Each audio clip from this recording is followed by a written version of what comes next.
Welcome back to my channel. അപ്പൊ ഇന്നത്തെ video എന്താണെന്ന് പറയുന്ന നാട്ടിൽ നിന്ന് ഞാൻ ചെണ്ട കൊട്ടാൻ പോവാണ്. ഇപ്പൂസ് ഡാൻസ് കളിക്കാനും പോവാണ്.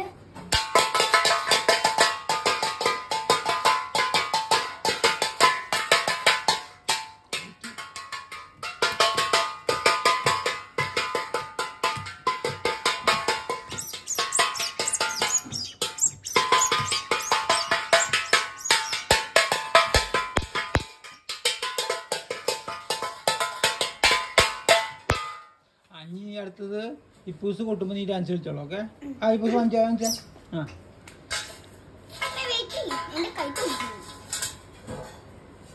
ഇനിയിപ്പോ ഇപ്പൂസിന്റെ മാസ് മിൽക്കുമായിട്ടുള്ള കൊട്ട് നിങ്ങൾക്ക് കാണാം. പിന്നെ കുഞ്ഞു അതിന് കൂടെ നൃത്തം ചുട്ടുന്നതായിരിക്കും. കുറച്ച് നീ അവിടെ നിൽക്ക്, ആ സൈഡിക്ക് നിൽക്ക്, ആ സൈഡിക്ക് ഈ ആ സൈഡിക്ക് അവിടെ അവിടെ നീ ഡാൻസ് കളിച്ചോ.